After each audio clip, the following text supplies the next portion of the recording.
तो शरीर ने आपको प्रेम की जगह ज्यादा बढ़िया एक चीज दे दी, क्या? वासना। समाज के लिए तो प्रेम और ज्यादा गड़बड़ चीज है, क्योंकि प्रेम कोई नियम कानून मानता नहीं और समाज चलता है नियम कानून पर। समझा क्यों रहे हो? केला मांगा है, केला हो तो दे दो, नहीं हो तो चलते बनो। इतनी शिकायतें आती हैं कि हर दूसरे महीने के साथ ये आप जो वीडियो डालते हैं इनकी लंबाई बढ़ती ही जा रही है। 10 मिनट से शुरू करा था, 1.5 घंटे पे आ चुके हो और हम आपको अब चेतावनी दे रहे हैं। बात कुछ ऐसी है कि समझाने में उतना वक्त लगेगा। ये सब हमें काय को बता रहे हो? केला मांगा, केला है, हो तो दे दो, नहीं तो आगे बढ़ो बाबा। Good evening, sir. My name is Shubham Soni. I am a second year student of NIT Jamshedpur. Sir, मेरा सवाल आपसे यह है कि सर हमारी एक टेंडेंसी होती है कि हम अपने सारे इम्पोर्टेंट कामों को लास्ट मोमेंट में करते हैं और खास करके सर इंजीनियर्स तो इसके लिए कुछ ज़्यादा बदनाम हैं। तो सर प्लीज़ सर हमें इस पे गाइड करें कि हम इस प्रवृत्ति से अपने कैसे बचें और इसे सुधारें। जी सर।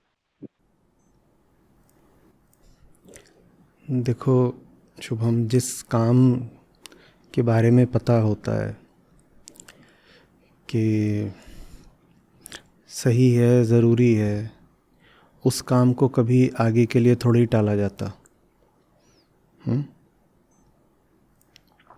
आगे के लिए तो वही चीज़ें टाली जाती हैं ना जिनके बारे में हमें कुछ पता ही नहीं होता है कि इससे क्या फ़ायदा होगा, करें तो करें क्यों। उन चीज़ों में फिर मन लगता नहीं है तो हम उसे आगे के लिए टालते हैं। अब कोई काम है जिसकी आपको डेडलाइन दी गई है 1 हफ्ते बाद की, तो उसको आप टालते रहोगे। आज टालोगे, कल टालोगे, परसों टालोगे, नरसों टालोगे, इस उम्मीद में टालोगे कि क्या पता वो काम अंततः करना पड़े ही नहीं। टालने के पीछे ये आशा होती है कि हो सके तो किसी तरह इस काम से बच ही जाओ। और अगर किसी और ने वो काम दिया है तो क्या पता देने वाले का ही मन बदल जाए, वही कह दे मत करो। जब तक एकदम ही सर पर ना आन पड़े, बचने का कोई तरीका ही ना रहे, तब तक किसी तरह उस काम से जी चुराओ। इससे बस ये पता चलता है कि उस काम से जो हमारा रिश्ता है उसमें 2 चीज़ें गायब हैं। बाद में इन 2 चीज़ों को भी हम देखेंगे कि ये 2 चीज़ें अलग अलग हैं क्या। कौन सी 2 चीज़ें गायब हैं काम से हमारे रिश्ते में? एक तो हमें पता नहीं है उस काम के बारे में, तो उसको हम बोल देंगे बोध। दूसरे, जितना हमें थोड़ा बहुत पता है उसके बारे में वो हमें पसंद नहीं आ रहा, तो उसको हम बोल देंगे प्रेम। ठीक है?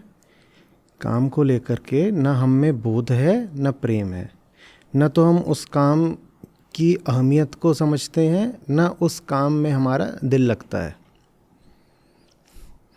अब ना तो ये पता है कि वो काम क्यों ज़रूरी है, सचमुच क्यों ज़रूरी है। अब वो किसी ने बता दिया कि इसलिए ज़रूरी है, वो एक अलग चीज़ होती है।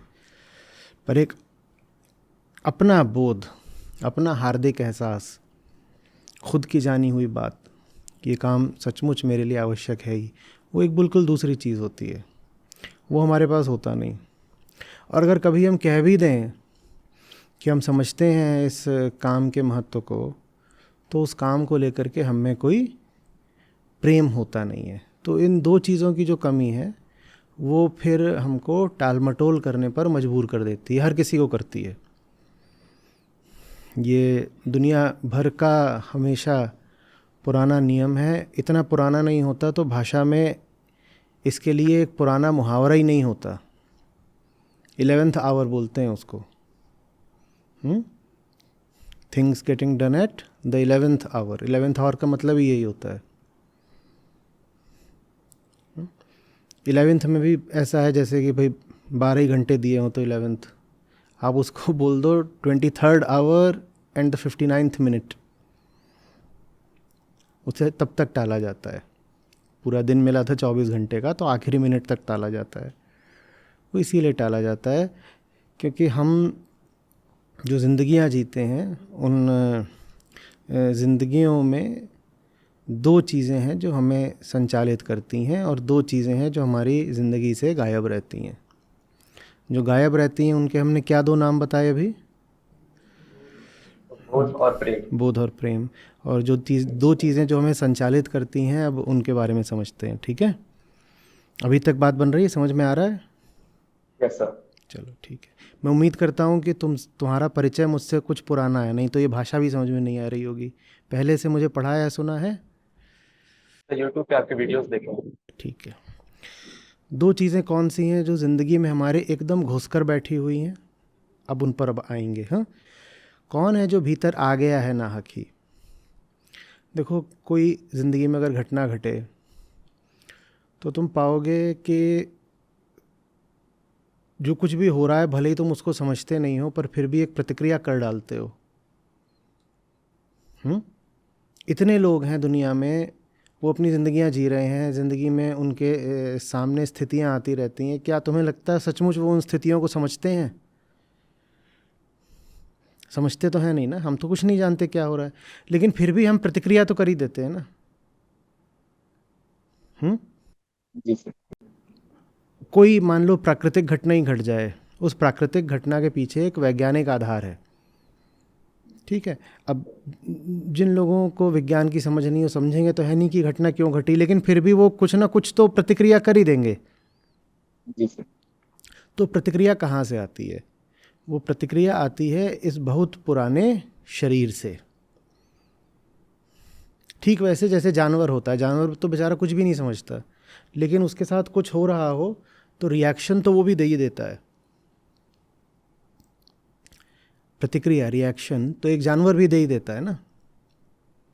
वो कहाँ से दे देता है? वो आता है शरीर से। और ये जो शरीर है बहुत बहुत पुराना है, प्रिमिटिव है, और इसने एक बहुत पुराना अभ्यास कर रखा है स्थितियों को प्रतिक्रिया देने का। ये कभी भी अपने आप को, शरीर में मस्तिष्क भी आता है, ये मस्तिष्क कभी अपने आप को ये नहीं बोलता कि जो हो रहा है मैं उसको जानता नहीं। उसकी जगह ये कहता है कि जो कुछ हो रहा है वो वही है जो सदा से होता आया है, और मैं तदनुसार प्रतिक्रिया दे दूंगा। ये एक प्रिमिटिव मशीन है। लेकिन आपके सामने आज जो चीज़ें आती हैं वो तो आज की हैं। इस पुरानी मशीन को पता ही नहीं है कि आज जो चीज़ें सामने हैं उनको कैसे प्रतिक्रिया देनी है, इसे नहीं पता। पर इसे पुराने अभ्यास बहुत हैं, तो पुराने अभ्यासों के अनुसार आंख बंद करके बिना कुछ जाने समझे प्रतिक्रिया देता रहता है। उदाहरण के लिए, किसी ने डरा दिया फलाना काम करो, तो आप वो काम करने लग जाते हो ना। आपको आपके प्रोफेसर ने कोई असाइनमेंट दे दिया, आप ये काम करिए नहीं तो आपके इतने नंबर कट जाएंगे, या आप ये असाइनमेंट समय पर दे दीजिए तो आपको इतने नंबर मिल जाएंगे, आप तुरंत वो काम करने लग जाते हो ना। जी सर। और अगर एक असाइनमेंट 20 मार्क्स का है और एक 2 मार्क्स का है, तो आप 20 वाले पे तुरंत ध्यान दे देते हो ना। जी सर। बिना ये समझे कि ऐसा क्यों हुआ कि 20 वाली चीज़ ने आपको ज़्यादा आकर्षित करा। अब आप कहेंगे ये तो बहुत ऑब्वियस सी बात है कि 20 वाले की तरफ ही जाएंगे, 2 की तरफ नहीं जाएंगे। मैं कहूँगा ऑब्वियस नहीं है, आप थोड़ा विचार करिएगा। ये आपकी पुरानी मशीन की एक पुरानी प्रतिक्रिया है, प्रिमिटिव मशीन का प्रिमिटिव रिएक्शन है। समस्या सारी ये है कि मशीन बहुत पुरानी है और जीवन एकदम साक्षात होता है सामने, नया। लेकिन मशीन कभी ये मानती नहीं कि जो सामने है वो मुझे पता नहीं, तो मैं पता करने का प्रयास करूं। मशीन कहती है कि जो सामने है वो पुराने जैसा ही है, चूंकि मैं पुरानी ही चीज़ पर प्रतिक्रिया कर सकती हूँ, इसीलिए मैं ये मानूंगी, मैं ये मान्यता रखूंगी ज़बरदस्ती कि जो सामने है वो भी पुराना ही है। अंग्रेज़ी में कहते हैं ना कि when a hammer is all you have, then every problem to you is a nail। तो मुझे सिर्फ पुरानी तरह की समस्याएं ही हल करनी आती हैं, हल भी नहीं करनी आती, सिर्फ मैं पुराने तरीके की समस्याओं पर ही प्रतिक्रिया करने को अभ्यस्त हूं। तो आज भी मेरे सामने जो कुछ आएगा, मेरी मजबूरी हो जाएगी ये मानना कि वो जो सामने है वो कैसा है, पुराना ही है। पुरानी। जी पुराना ही है। तो शरीर इस हिसाब से बस प्रतिक्रिया करता चलता है बिना समझे कि सामने है क्या। डरा दिया, डर की राह पर चल दिए, भ्रमित हो गए, कोई बात नहीं, चलते रहो, रुको मत। कोई चीज़ नहीं भी समझ में आ रही है तो भी उसको करे जा रहे हैं। 5 लोगों को कुछ करते देखा तो लगा ठीक ही होगा। ये सब बहुत पुराने तरीके हैं इस शरीर के, उन दिनों के जब ये जंगल में रहा करता था, और जंगल में ये तरीके काम आते थे। आज ये तरीके काम नहीं आते। ये तरीके शायद किसी जानवर के लिए आज भी काम के होंगे, पर इंसान की चेतना के लिए ये तरीके बिल्कुल काम के नहीं हैं। लेकिन आपका जो शरीर है, शरीर से मेरा आशय ब्रेन, आपका जो ब्रेन है वो आज भी पुराने ही तौर तरीकों पर चले ही जा रहा है। वो ऐसे बर्ताव कर रहा है जैसे आप आज भी जंगल के जानवर हो। अगर वो ये कह दे कि मैं समझ ही नहीं रहा हूं कि ये नई दुनिया क्या है, तो शायद समझने की कुछ संभावना खड़ी हो पाए, कोई नई संभावना हमारे सामने खुले। पर वो ये भी नहीं कहता। आप जब जंगल में थे तो 6 लोगों के झुंड में चलना एक सुरक्षा की बात थी। कोई आप पर आक्रमण करेगा जानवर, आपको 6 को या 16 के झुंड में चलते देखेगा तो हो सकता है आक्रमण ना करे आप पर। जंगल में जो बात लाभप्रद थी, आज वो बात हानिप्रद है। आज अगर आप 6 या 16 के झुंड में चल रहे हो तो ज़रूरी नहीं है कि वो चीज़ आपके लिए अच्छी है। जंगल में वो चीज़ आपके लिए अच्छी थी। बात समझ रहे हैं? तो एक मालिक जो हमारे भीतर घुसकर बैठ गया उसको हम क्या बोलेंगे? हमारा शारीरिक अतीत। 2 चीज़ें जो हम में गायब थी, हमने उनकी शुरू में ही चर्चा कर ली, बोध और प्रेम। और 2 चीज़ें जो नाहक ही फिजूल ही मौजूद हैं, उनमें से पहला ये हो गया हमारा शारीरिक अतीत। हमारा बहुत पुराना ये ब्रेन जो अभी भी ऐसे जी रहा है जैसे हम जंगल में ही रहते हों। और इसके लिए हम जो ये मस्तिष्क है इसको दोष नहीं दे सकते, क्योंकि जंगल से निकले ना अभी आपको बस एक पल हुआ है। अगर आप देखोगे तो ये जो पृथ्वी है ये लगभग 4.5 बिलियन वर्ष पुरानी है। हम जिसको इंसान कह सकते हैं, सोचने समझने की शक्ति वाला इंसान, जो तर्क कर सकता है, वो इंसान तो मुश्किल से 70,000 साल पुराना है। वो जो आप तस्वीरों में इंसान देखते हो ना, जो वो हाथ में एक पत्थर का टुकड़ा लेकर के किसी जानवर के पीछे भाग रहा है, उसको इंसान थोड़ी बोलेंगे। इंसान तो उसको बोलेंगे ना जैसा हमारे जैसा जो हो, होमो सेपियंस। सेपियंस माने जिसमें सोच समझने की कुछ क्षमता हो। तो वो तो मुश्किल से 70,000 साल पुराना है। तो आप बताओ 4.5 बिलियन साल की पृथ्वी और 13-14 बिलियन वर्ष पुराना ये ब्रह्मांड, और उसकी तुलना में 70,000 साल कितना हुआ? नेग्लिजिबल है, कुछ भी नहीं हुआ ना। तो इसलिए बोल रहा हूँ कि हमें जंगल से बाहर आए तो अभी एक पल हुआ है, और जंगल से बाहर आए 70,000 साल भी नहीं हुए। मनुष्य जंगल से बाहर आया है मुश्किल से 10,000 साल पहले, जब हमने खेती वगैरह करना शुरू करा था। तो अभी अभी हम बाहर आए हैं। अब इवोल्यूशन के लिए, विकास के लिए ये 10,000 साल बहुत कम पड़ते हैं। तो मस्तिष्क बेचारा अभी इसी भ्रम में बैठा हुआ है जैसे हम कहाँ रह रहे हैं, जंगल में ही रह रहे हैं, क्योंकि वो एकदम ताज़ा ताज़ा जंगल से बाहर आया है। जंगल में रहने का उसका कितना अभ्यास है? कम से कम 10 लाख साल का। जंगल में रहने का उसका कम से कम 10 लाख साल का अभ्यास है। मैं 10 लाख भी इसलिए बोल रहा हूं क्योंकि हम तय नहीं कर सकते कि किस बिंदु पर हम बोलें कि वो जो प्राइमेट था अब इसको इंसान कह सकते हैं।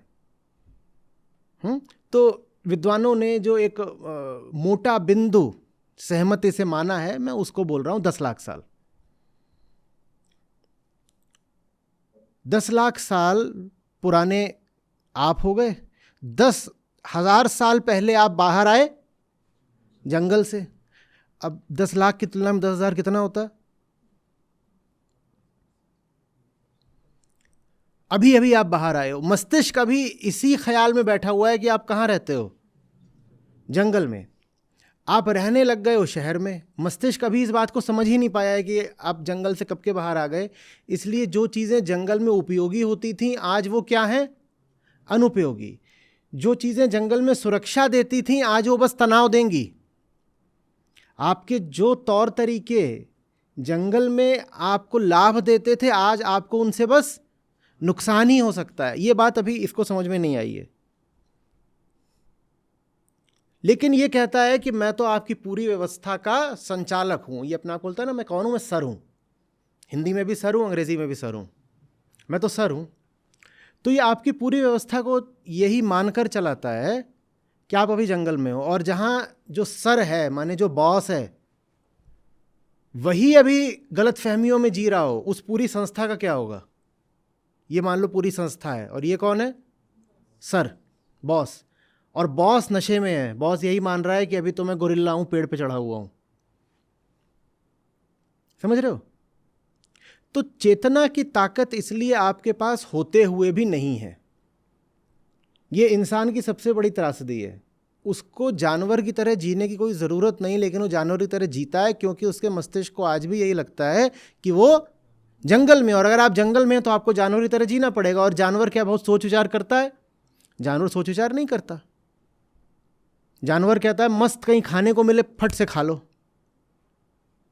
जानवर क्या ही समझता है, आपकी अपनी थाली रख दीजिए, थोड़ी देर को हट जाइए, बंदर आएगा आपका खाना लेके भाग जाएगा। बंदर को क्या ये भी लगा कि उसने चोरी करी? आप चावल छींट देते हैं, चिड़िया आती है चावल चुग लेती है। चिड़िया को लग रहा है कि उसने कहीं आपका कुछ सामान ले लिया और लौटाना चाहिए? वो वही पुराने तरीकों पे चल रहे हैं। पुराना तरीका ये, जहां मिले खा लो, जहां मिले सो जाओ। जहां मिले खाओ, जहां मिले सो। वो तरीके कभी ठीक रहे होंगे, आज ठीक नहीं है, लेकिन आज भी ज़्यादातर लोग इसी तरह की ज़िंदगियां बिताते हैं। जहां मिले खा लो, बेईमानी से मिले बेईमानी से खा लो। बेईमानी ऐसा कुछ होता नहीं, खाने को मिलना चाहिए। और पड़ जाओ और बस ऐसी जगह सो जहाँ पे आके शेर चीता ना खा जाए। तो उसके लिए अपना बिस्तर है, कमरा बंद कर लो, एसी वेसी चला लो, सो जाओ आराम से। और क्या करना है ज़िंदगी में। और जानवर की ज़िंदगी में एक चीज़ और होती है, सेक्स। तो वो भी आज भी आपके ऊपर चढ़ी रहती है कि हाँ जी जहाँ मौका मिले वहाँ पर। और तब ये बात ज़रूरी होती थी जंगल में, क्योंकि जंगल में लगातार खतरा था, इसलिए ज़रूरी था कि आप जल्दी जल्दी अपनी प्रजाति को आगे बढ़ाते रहिए। आप देखिएगा कि जितना ज़्यादा कमज़ोर कोई प्रजाति होती है शारीरिक रूप से, वो उतना ज़्यादा तेज़ी के साथ प्रजनन करती है। आप खरगोशों को देखिए, वो 4-6 महीने के होते नहीं हैं कि उनके बच्चे आने शुरू हो जाते हैं। यही बात आप बड़े जानवरों में नहीं पाएंगे क्योंकि वो इतने कमज़ोर होते ही नहीं हैं। ये बात आप हाथी में नहीं पाएंगे। एक बार में मादा खरगोश 8 बच्चे पैदा करती है, हाथी थोड़ी 8 पैदा होते हैं एक बार में। न शेर, न चीते, न भालू, न दरियाई घोड़ा, न गैंडा। व्हेल में भी ऐसा नहीं होता। जंगल में ज़रूरत थी कि आप अपनी आबादी तेज़ी से बढ़ाओ, नहीं तो विलुप्ति हो जाओगे। और आबादी तेज़ी से तभी बढ़ेगी जब आपके ऊपर लगातार सेक्स चढ़ा रहे दिमाग पर। तो जंगल के लिए वो चीज़ ठीक भी थी।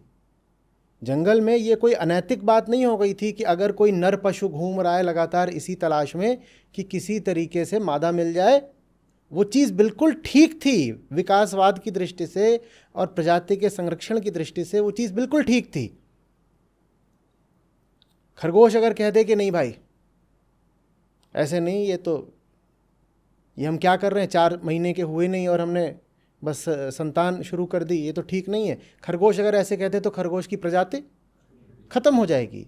तो खरगोश के लिए बिल्कुल उचित है कि वो आज भी जो कर रहा है। इंसान के लिए भी कभी उचित रहा होगा कि उसके दिमाग पर फितूर रहे, पर इंसान का ब्रेन आज भी ऐसे ही बर्ताव कर रहा है जैसे वो जंगल में है, और उसको बहुत सारी औलादें चाहिए। और औलादें तो तभी आएंगी ना जब दिमाग पर वासना सवार रहे। तो ये जो हम बार बार बोलते हैं ना कि हम समझ नहीं पा रहे हैं कि दिमाग में क्यों इतना आलस रहता है, या और 50 चीज़ें, आपने अभी प्रोक्रेस्टिनेशन की बात करी, वो सारी बातें इसीलिए हैं क्योंकि आप समझ नहीं पा रहे हो कि आप जंगल कब का छोड़ चुके हो। आप जंगल कब का छोड़ चुके हो। आज भी बहुत लोग हैं जो कहते हैं आबादी बढ़ाओ आबादी बढ़ाओ।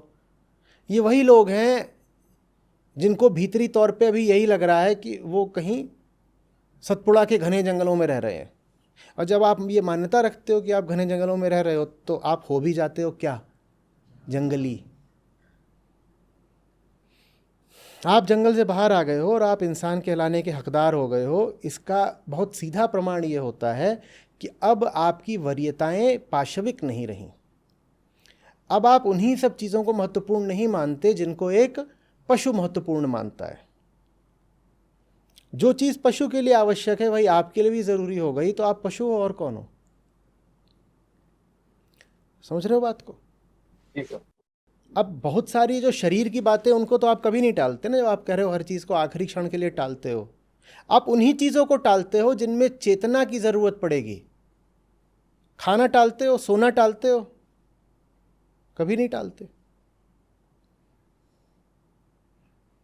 और इसी तरह शरीर से संबंधित सेक्स, उसका मौका मिले तो वो भी आप नहीं टालते होगे, मौका ना मिले तो अलग बात है।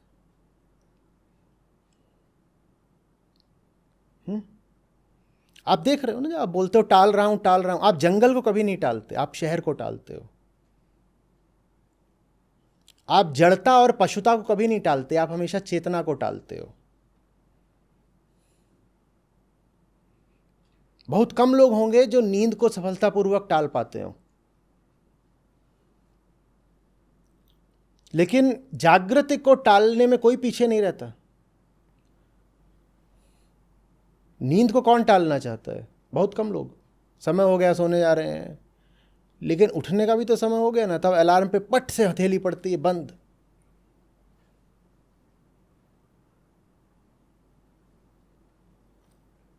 देखो क्या टाला क्या नहीं टाला। जंगल नहीं टल रहा क्योंकि जंगल भीतर बैठा हुआ है, कैसे टाल दोगे उसको। हमने कहा था दो चीज़ें हैं जो हमारे भीतर बैठी हैं अटल। एक तो हो गई यही जंगल, उसको आप जंगल बोल सकते हो, उसको आप अपनी पशुता बोल सकते हो, उसको आप अपने मस्तिष्क की पुरानी बायोलॉजिकल कंडीशनिंग बोल सकते हो। दूसरी चीज़ जो है वो है सामाजिक संस्कार। सामाजिक संस्कार का मतलब होता है कि आपको कुछ बातें किसी ने बता दी और आपने मान लिया कि वो बातें तो ठीक ही है। कैसे मान लिया, भरोसे में मान लिया। कैसे मान लिया, आलस में मान लिया। ये दो बातें, पहला विश्वास और दूसरा आस्था। पहले तो मैंने विश्वास कर लिया, जांचा नहीं। और दूसरा ये कि मैंने मान लिया, अपने भोलेपन में कह लो या अपने अनाड़ीपन में कह लो कि जो बता रहे हैं अच्छे ही लोग होंगे, जांचने की ज़रूरत क्या है। तो कुछ बातें आपको बता दी गई और आपने उन बातों को एक अटल सत्य, एब्सोल्यूट ट्रुथ की तरह स्वीकार कर लिया, इस आधार पर कि जिन्होंने बताई है वो आपके हितैषी हैं, वो गलत क्यों बताएंगे।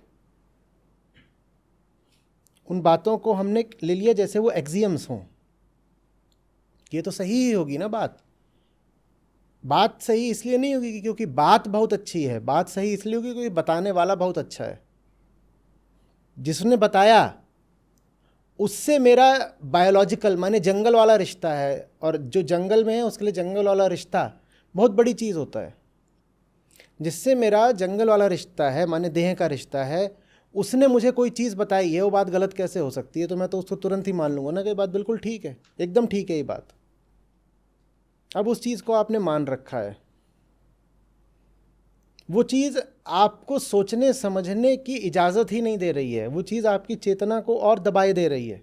बल्कि आप सोचना चाहते हो तो वो चीज़ आपको कुछ अनैतिक वगैरह घोषित कर देती है, कहती है तुम विचार कर रहे हो, इसका मतलब तुम्हें मुझ पर भरोसा नहीं है, बेवफा निकले तुम।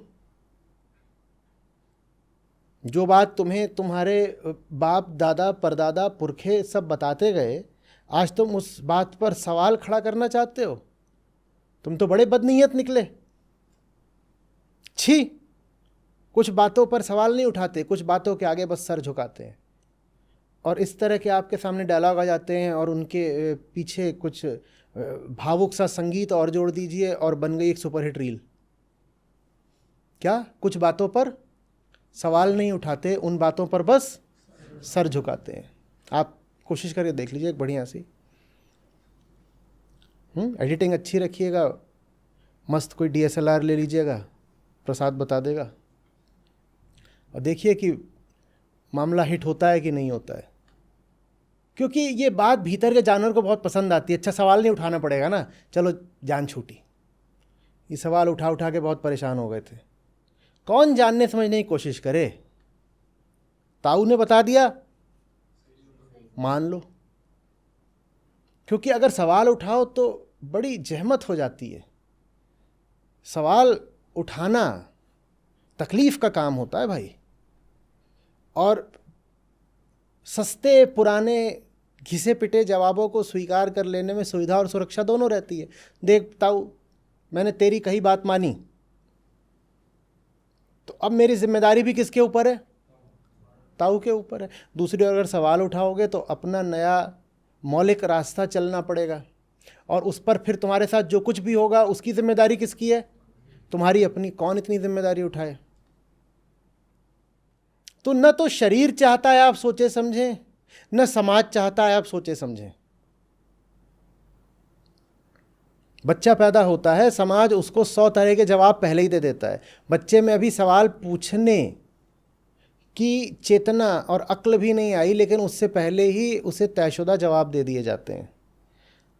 तो न शरीर आपको चाह रहा है कि आप जाने, न समाज आपको चाह रहा है कि आप जाने, तो आप में फिर बोध कहाँ से आएगा? बोध कहाँ से आएगा? इसी तरीके से शरीर, अपने अभी थोड़ी देर पहले वासना की बात करी थी। शरीर कहता है कोई रिश्ता बनेगा तो इसलिए क्योंकि उसमें कुछ स्वार्थ होगा। वासना में स्वार्थ होता है ना, आपको आपका सुख वगैरह मिल जाता है और आप कहते हो गया काम। प्रेम की क्या ज़रूरत है? स्वार्थ काफ़ी है। और समाज उत्सुक रहता है अपनी व्यवस्था चलाने में, तो समाज भी यही कहता है प्रेम की क्या ज़रूरत है? नियम कानून और नैतिकता काफ़ी हैं। तो ये दोनों आपके भीतर प्रेम भी नहीं उठने देते। बोध की ज़रूरत क्यों नहीं है? हमें पहले से पता है, शरीर को ही पहले से पता है। शरीर को पहले से क्या पता है? शरीर को पहले से पता है कि जो कुछ भी हो रहा है वही हो रहा है जो जंगल में हो रहा था। तो शरीर कहता है सवाल क्यों पूछना है?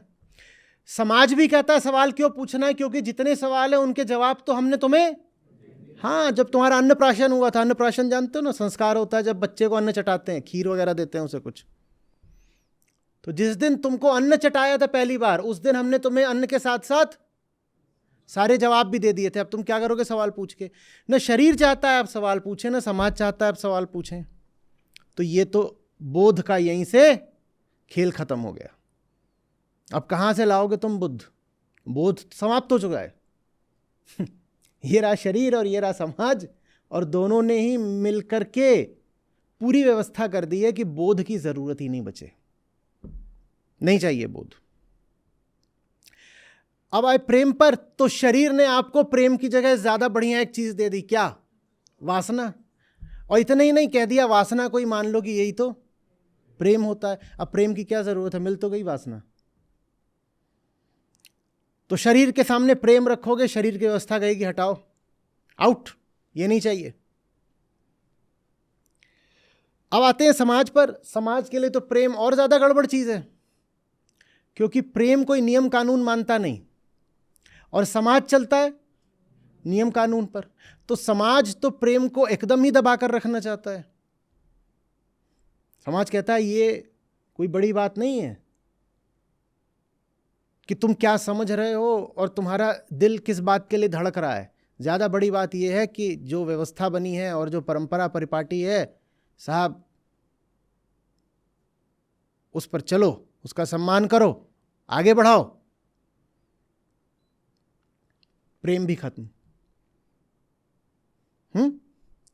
सवाल तुम्हारा छोटा सा था कि मैं क्यों टालता हूं हर काम को, लेकिन बीमारी बहुत बड़ी है। तो पीछे से जाकर के बीमारी की जड़ को तुमको दिखाना पड़ेगा। अब जीवन में रह गया न बोध न प्रेम, जीवन में रह क्या गया? बस पुराना शारीरिक जंगल और आज के सामाजिक संस्कार, ये रह गया जीवन में। ना आप कुछ समझ पाते हो, ना आप में प्रेम की गर्मी होती है, तो आप क्या होते हो? अब कैसे दिखोगे? एक आदमी सोचो जो कुछ समझ भी नहीं पा रहा और न वो किसी भी चीज़ के प्रति हार्दिक लगाव रख पा रहा है, ऐसा आदमी कैसा होगा? थोड़ा मन में चित्रित करो, कल्पना ही कर लो, करो। उसे कुछ समझ में भी नहीं आ रहा और उसको किसी भी चीज़ से कोई दिली रिश्ता नहीं है जिसको प्रेम कहा जा सके। ये आदमी कैसा दिखेगा? बहुत बढ़िया। वैभव ने ऐसे करा और सेल्फी मोड ऑन कर दिया, कह रहा ऐसा दिखेगा। ऐसे दिखते हैं फिर हम। तो कोई भी काम आप तत्काल त्वरा के साथ क्यों करना चाहोगे? न तो ये समझ में आया वो काम जरूरी क्यों है, न उस काम से कोई प्रेम है, तो क्यों करना चाहोगे? तो ले दे के बस यही रहता है कि टालो, और टालने की जो विधि है वो कई बार सफल भी हो जाती है, क्योंकि टालते टालते ऐसा भी हो जाता है कि कई बार काम करने की जरूरत बचती ही नहीं है। इतना टाल दो कि दूसरा का इल्ला मैं कर देता हूं। देखा कितने लोग यहां पारंगत है इस विधि में, सब एकदम दमक उठे, बोले यही तो।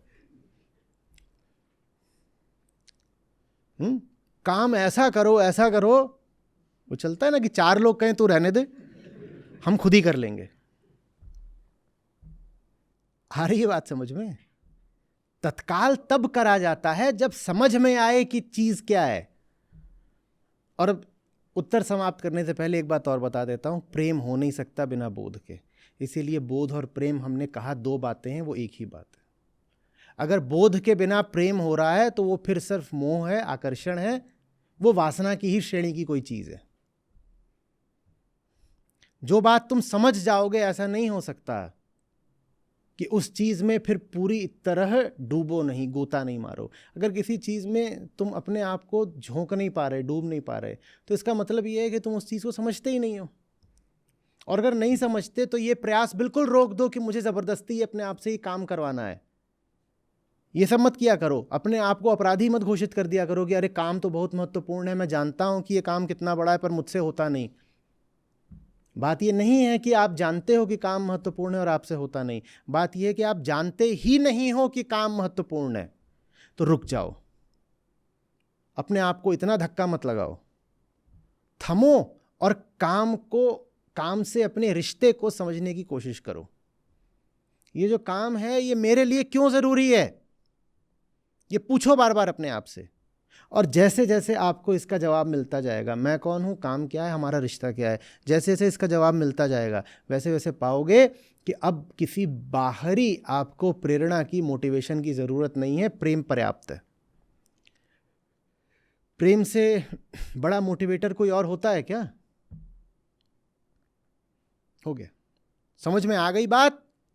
तो अब काम में आपको डूबना पड़ेगा। प्रेम भी एक तरह की मजबूरी होता है। आप टाल रहे हो क्योंकि आप समझ नहीं रहे हो। आप समझ इसलिए नहीं रहे हो क्योंकि ये हार्डवायर्ड नहीं है समझने के लिए, ये हार्डवायर्ड है क्या करने के लिए? रिएक्शन के लिए, प्रतिक्रिया के लिए। वो प्रतिक्रिया क्या बहुत बुरी चीज होती है? नहीं साहब, किसी समय पे वो बहुत अच्छी चीज थी। वो अच्छी चीज थी किसी समय पे, इसका प्रमाण ये है कि आज आप जिंदा हो। ये जो भीतर की हार्ड वायरिंग है, इसने आपको जंगल के लाखों सालों में जीवित रखा। इसी के कारण तो आप जीवित रह पाए, और इसी के कारण आज आप इन कुर्सियों पे सभ्य सुसंस्कृत बन करके कई भाषाएं बोलते हुए, और ये सब अपने गैजेट्स लेकर के और कपड़े पहन करके और बैठ गए हो आप यहाँ पर। अगर ये हार्डवायर्ड नहीं होता तो हम यहाँ तक पहुँच ही नहीं पाते। तो हम धन्यवाद देते हैं शरीर का कि वो हमें यात्रा में इतनी आगे तक लेकर आया।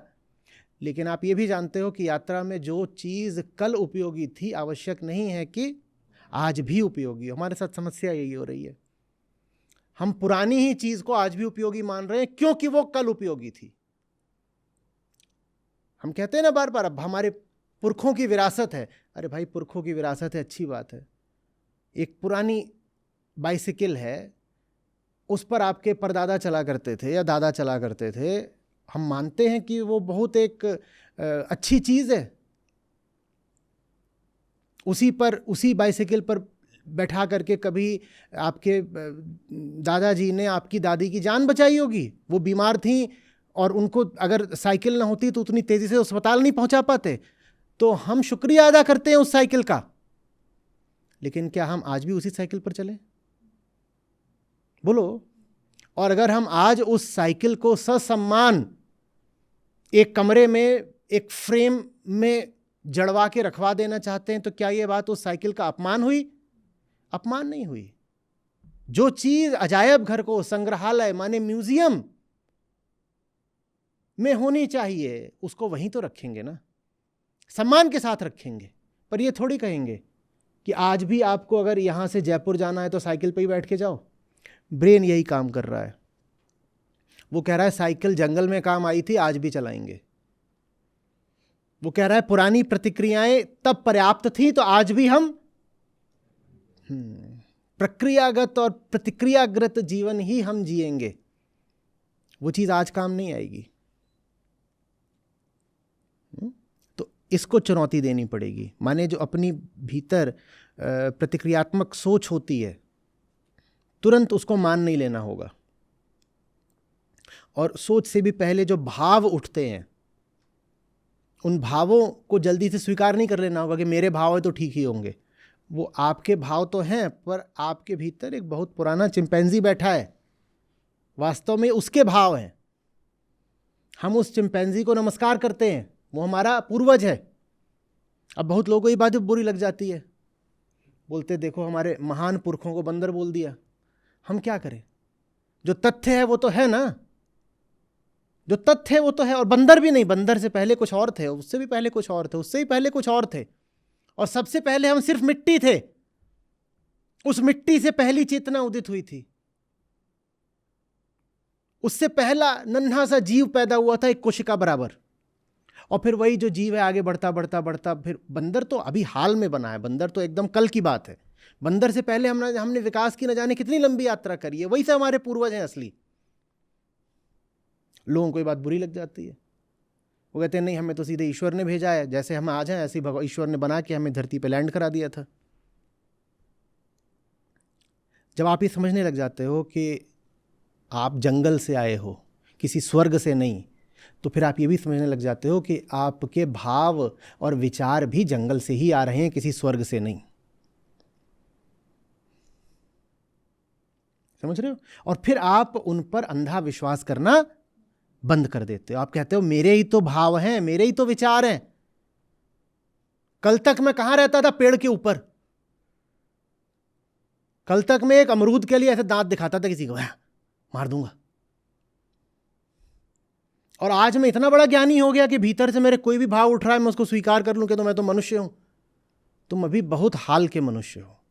और ये नहीं कि हम पहले सिर्फ बंदर थे। हमारी जो विकास यात्रा है वो हमें न जाने कितनी प्रजातियों से लेकर के आई। आप ऐसे भी कह सकते हो कि आज आप जितनी प्रजातियां देख रहे हो, कहीं ना कहीं वो सब हमारे रिश्तेदार हैं। तो हम कभी अजगर भी थे, हम कभी पक्षी भी थे, हम कभी मछली भी थे, हम कभी ये नन्हे पतंगे भी थे, हम कभी वो जो भीतर आंत में बैक्टीरिया रखा है हम वो भी थे कभी। समझ में आ रही है बात? ये और आपके जो भाव हैं, विचार हैं, वो सब वहीं से हैं। तो उन पर अंधा विश्वास करना छोड़िए। फिर आप पाएंगे कि काम आपको अटपटा नहीं लग रहा। समस्याएं हमारी आज की हो सकती हैं, लेकिन उन समस्याओं का कारण अक्सर बहुत पुराना होता है। हम ये नहीं समझ पाते।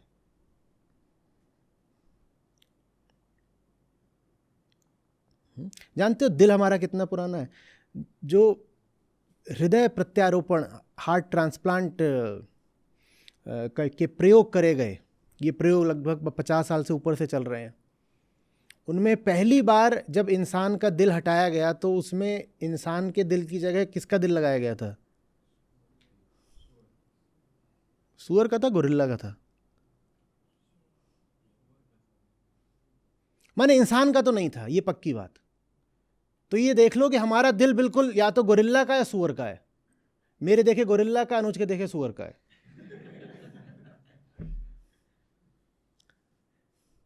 ये पक्का है कि जो हमारा दिल है इंसान का दिल तो नहीं है।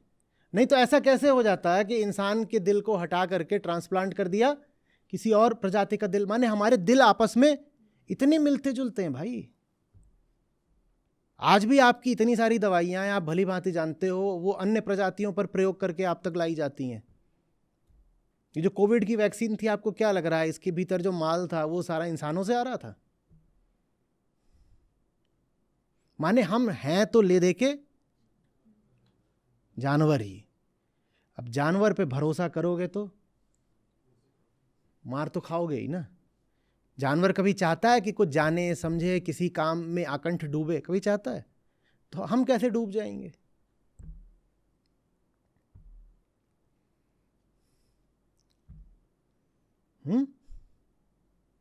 कपड़ों पे मत जाना।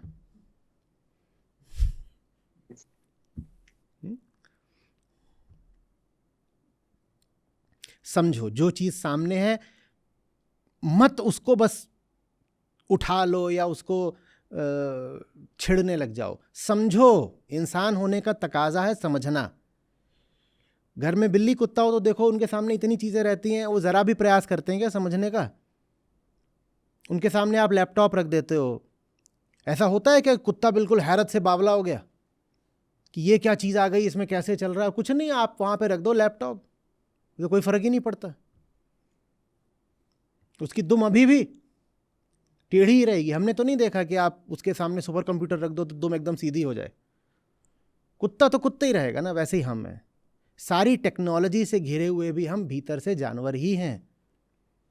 और ये बात अहंकार को बहुत चोट देती है। अहंकार ये मानना चाहता है कि हम देवता वगैरह कुछ हैं। बार बार हम अपने आप को बताते हैं कि अरे तुम मनुष्य हो, गौरवशाली गरिमावान मनुष्य, और भीतर बैठ रहा है भोक्ता कुत्ता, और उस कुत्ते को आप बोल रहे हो कि तुम देवता हो। कैसे बात बनेगी? समझो, जो समझ सके वो इंसान है। नहीं भी समझ सकते तो समझने की कोशिश ज़रूर करो। भीतर एक लगातार जिज्ञासा बनी रहे। ऐसे नहीं कि मैं तो जानता हूँ, समझता हूँ, ये वो, कुछ भी नहीं। ये जंगल का काम है। जंगल में कोई कुछ नहीं समझना चाहता। वहाँ जो चीज़ बस काम कर जाए वो ठीक है। जुगाड़ पे चलता है जंगल। वहाँ कोई कुछ नहीं समझता, लेकिन फिर भी सब जिंदा है, क्योंकि सबने क्या सीख रखे हैं? जुगाड़। और सबने कुछ ह्यूरिस्टिक्स पकड़ लिए हैं। सबको पता है कि किस तरीके से अपनी सुरक्षा करनी है और अपनी प्रजाति आगे बढ़ानी है। समझता लेकिन कोई कुछ भी नहीं है। जिए लेकिन फिर भी सब जा रहे हैं सफलतापूर्वक। सब सफलतापूर्वक जी रहे हैं। जंगल इतना पुराना, करोड़ों साल से सब प्रजातियां चल रही हैं बिना कुछ समझे। क्या आप ऐसे जीना चाहते हो कि समझते तो कुछ नहीं लेकिन फिर भी जिए जा रहे हैं? ऐसे नहीं। समझो, प्रश्न करो, बार बार प्रश्न करो, बार बार करो, करो करो करो करो, फिर नहीं टालना पड़ेगा। अभी लग रहा था ना कि किसी तरीके से इनका आंसर ही टाल दें, 3x पे हो जाए, आंसर ही टाल दो। इतना ज़्यादा बोल रहे हैं, छोटी सी चीज़ पूछी है कि मैं इतनी टाल मटोल क्यों करता हूँ, और पूरा इन्होंने पोथा खोल दिया। ये भीतर हमारे एक पशु बैठा है जो कह रहा है समझा क्यों रहे हो? केला मांगा है, केला हो तो दे दो, नहीं हो तो चलते बनो। हमें पूरा समझाओ वगैरह नहीं कि केले में कौन कौन सी चीज़ें होती हैं, कौन सी नहीं होती, और छिलका उतारें कि नहीं उतारें, और केले का पेड़ कहाँ लगाएं, उसकी मिट्टी में कौन सी चीज़ डाल दें। ये सब हमें काय को बता रहे हो? केला मांगा, केला है, हो तो दे दो, नहीं तो आगे बढ़ो बाबा। अब हमें सारे उत्तर 1 मिनट में चाहिए। तो ये जो रील्स है, ये बताओ क्या सिद्ध करती हैं? हम जानवर हैं, क्योंकि रील में समझने की ज़रूरत नहीं पड़ती। समझने की ज़रूरत नहीं पड़ती। इतनी शिकायतें आती हैं कि हर दूसरे महीने के साथ ये आप जो वीडियो डालते हैं इनकी लंबाई बढ़ती ही जा रही है। 10 मिनट से शुरू करा था, 1.5 घंटे पे आ चुके हो, और हम आपको अब चेतावनी दे रहे हैं अनसब्सक्राइब कर। अरे भाई, बात कुछ ऐसी है कि समझाने में उतना वक्त लगेगा। सब काम दुनिया के 1 मिनट में नहीं हो जाते, पर जानवर को तो सारे काम 1 मिनट में चाहिए। तो भीतर की जो बेचैनी है, अकुलाहट है, इम्पेशंस है, उसको भी देखा करो कि वो कहाँ से आ रहा है। कहाँ से आ रहा है? जंगल से आ रहा है। जैसे जैसे देखते जाओगे वैसे वैसे भीतर फिर एक एक विद्रोह उठेगा। कहोगे यार जानवर ही रहना है क्या? जानवर ही रहना है क्या?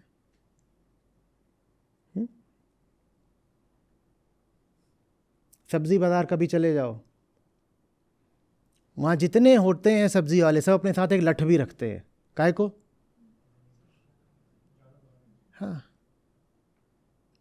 दूसरे का माल खा लिया, हर समय बस खाने की फिराक में है। अपमान हो रहा है, लठ पड़ रहा है, तब भी घात लगाए बैठे हैं कि वो जो दुकान वाला थोड़ा सा इधर को देखे, पीछे से आकर के फट से 2 अमरूद साफ। अपनी में भी भीतर जब ये वृत्ति देखो तो पूछो अपने आप से, इंसान कहता हूँ ना अपने आप को, ये आधार कार्ड किस लिए है? और यही सब करना है तो ख़त्म करो ये सब। ओरंगुटन को गाड़ी चलाने का लाइसेंस थोड़ी मिलना है, तो मुझे क्यों मिला हुआ है?